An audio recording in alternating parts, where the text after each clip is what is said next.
কিছু ভোটারকে আটকানোর চেষ্টা করেছিল, বলছে যাওয়া যাবে না, ভোট যদি তৃণমূলে দাও তবেই যাও, না হলে যাওয়া যাবে না। কিন্তু সে মানুষ প্রতিবাদ করেছে, তারপরে সেন্ট্রাল ফোর্সকে নিয়েছে, পশ্চিমবঙ্গের পুলিশকে সঙ্গে নিয়েছে, আর গিয়ে নিজের ভোটাধিকার ইভিএম মেশিনে প্রয়োগ করেছে। এবার কোথায় যাবে রে বাবা?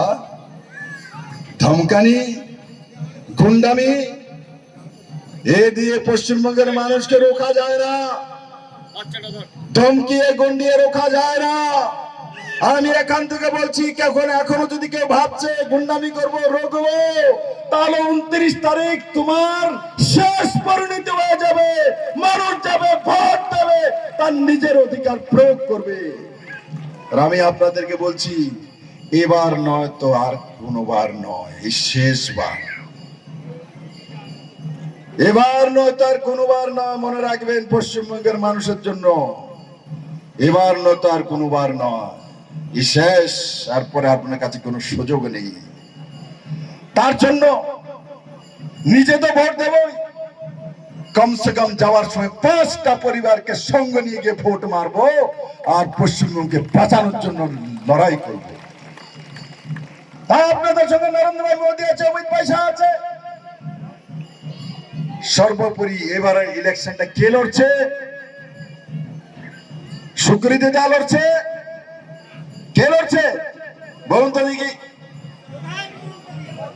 ইলেকশনটা পশ্চিমবঙ্গের জনতা লড়ছে, এবার মানুষ লড়ছে। এবার টের পাবে মমতা বন্দ্যোপাধ্যায় তার ভাইপো কথায় কথায় বলে 4 তারিখের পরে ও ডিজে বাজাবে, 4 তারিখের পরে পালাবে পশ্চিমবঙ্গ থেকে। পশ্চিমবঙ্গের মধ্যে থেকে ও দেখা কো মমিত ভাইকে ধমকি মারে, রোকাত আছে কে? সে পেছনের দরজা দিয়ে মুখ্যমন্ত্রী দায়িত্ব চালাতো। ওকে কে কেউ মন্ত্রী বানিয়েছে? কেউ মুখ্যমন্ত্রী বানিয়েছে? মমতা বন্দ্যোপাধ্যায় মাটির সঙ্গে অন্যায় করেছে, অবিচার করেছে। যেই মানুষটাকে মানুষ এমএলএ পর্যন্ত বানায়নি, ওনাকে মেম্বার অফ পার্লামেন্ট বানিয়ে কানুন বানানোর জন্য দিল্লিতে পাঠিয়েছিল, সেই মানুষটাকে উনার ভাইপো বলে মুখ্যমন্ত্রীর পুরো কাজ উনি পেছনের দরজা দিয়ে করছেন। পশ্চিমবঙ্গের বিনাশ করেছেন, কাঠমানিতে পরিণত করেছেন পশ্চিমবঙ্গের ভবিষ্যৎকে। আর মনে রাখবেন, ওই বাদরের হাতে লাঠি দিলে যেটা হয় সেটাই হয়েছে। যার যে যোগ্যতা নেই তার হাতে যদি সেটা দিয়ে দেওয়া হয়, কারণ উনি তো যোগ্য ব্যক্তি নন, ওনাকে তো মুখ্যমন্ত্রী বানানো হয়নি, ওনার তাকে পশ্চিমবঙ্গের মন্ত্রী বানানো হয়নি, কিন্তু ঘুরিয়ে উনি এই সামনে চালাতেন, উনি ডিজিকে আদেশ দিতেন, চিফ সেক্রেটারিকে আদেশ দিতেন। তার পরিণতি পশ্চিমবঙ্গের ভয়াবহ দুর্নীতি, কাটমানি, তার সঙ্গে সঙ্গে মানুষের পার ক্যাপিটা ইনকাম। আমি যে রাজ্য থেকে আসি, ত্রিপুরা, সেখানেও 35 বছর কমিউনিস্ট ছিল। ভারতীয় জনতা পার্টি সরকার আনার পর কম সময়ের মধ্যে আজকে পশ্চিম ত্রিপুরার প্রতি ব্যক্তি ইনকাম 1,77,000 টাকা। পশ্চিমবঙ্গের প্রতি ব্যক্তির পার ক্যাপিটা ইনকাম মাত্র 1 লাখ টাকার নিচে। এবার চেয়ে দেখুন, যেই ত্রিপুরা একদিন পশ্চিমবঙ্গের দিকে তাকিয়ে থাকতো, আজ সেটা তার আগে চলে গেছে। পশ্চিমবঙ্গকে মমতা বন্দ্যোপাধ্যায়ের ভাইপো মিলে নিচে নিতে নিতে নিতে এমন জায়গা নিয়েছে, মানে পশ্চিমবঙ্গের মানুষের জানটা মতো নিতে চায়। তার জন্য তার ভাইপোকে জীবিত থাকতে হয়, তার ভাইপোকে জীবিত রাখার জন্য মানুষকে যদি মারতে হয় সেটাই উনি করেন। পশ্চিমবঙ্গে আপনি কলকাতা শহরের কাছে দেখেছেন, একটা ফ্যাক্টরিতে আগুন লেগেছিল আনন্দপুরে। 27টা গরিব মানুষ, যে লেবারের কাজ করতো, শ্রমিকদের কাজ করতো, জলে পুড়ে খাই হয়ে গেছে, রাখ হয়ে গেছে, কয়লা হয়ে গেছে। কিন্তু এই নির্দয়ী মহিলাটা একবার তার জন্য এক চোখের জল ফেলেনি, একবার ওই পরিবারটি মিলেনি, ওই পরিবারের কাছে একবার একটা ফোন পর্যন্ত করেনি। সাংবাদিক যখন ওনাকে জিজ্ঞাসা করেছে যে ওখানে 27 জন শ্রমিক জলে পড়ে খাই হয়ে গেছে, আপনি তো গেলেন না, তো বলছে এটা আমার দায়িত্ব না, এটা দমকল মন্ত্রীর দায়িত্ব।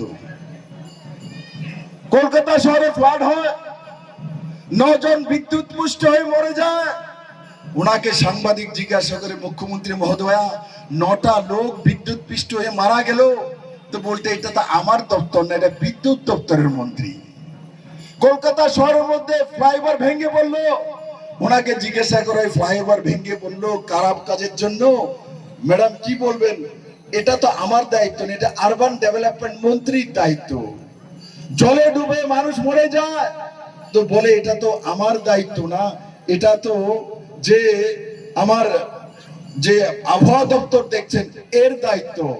আরে বাবা, যদি মানুষ মরে গেলে তোমার দায়িত্ব নয়, মানুষ পুড়ে গেলে তোমার দায়িত্ব নয়, মানুষ না খেয়ে থাকলে তোমার দায়িত্ব নয়, মানুষ ফ্লাডে মরে গেলে তোমার দায়িত্ব নয়, মানুষের ঘর বাড়িতে গুন্ডা গিয়ে লুটপাট করলে দায়িত্ব নয়, আরজি করে মহিলা ডাক্তারকে রেপ করে মেরে দেয় তোমার দায়িত্ব নয়, দুর্গাপুর মেডিকেল কলেজের মধ্যে ছাত্রীকে রেপ করা হয় সেটা তোমার দায়িত্ব নয়, ল কলেজে পড়ুয়া ছাত্রীকে রেপ করে সেটা তোমার দায়িত্ব নয়, হাসকালিতে রেপ করে সেটা তোমার দায়িত্ব নয়, পিটিআর সিটে রেপ করা হয় সেটা তোমার দায়িত্ব নয়। তো তোমার দায়িত্বটা কি বলো তো? মুখ্যমন্ত্রীর দায়িত্বটা কি হয়? আমিও তো মুখ্যমন্ত্রী ছিলাম। আরে মুখ্যমন্ত্রীর প্রথম দায়িত্ব হয় administration, law and order. Mamata Banerjee শব্দ দুইটা জানেনই না, কাকে বলে অ্যাডমিনিস্ট্রেশন, কাকে বলে ল এন্ড অর্ডার। আমাদের ভিডিও ভালো লাগলে লাইক এবং শেয়ার করুন, কমেন্ট সেকশনে গিয়ে জানান আপনাদের মতামত। আরও ভিডিও পেতে আমাদের চ্যানেল সাবস্ক্রাইব করুন এবং প্রতি মুহূর্তে খবরের আপডেট পেতে প্রেস করুন বেল আইকন।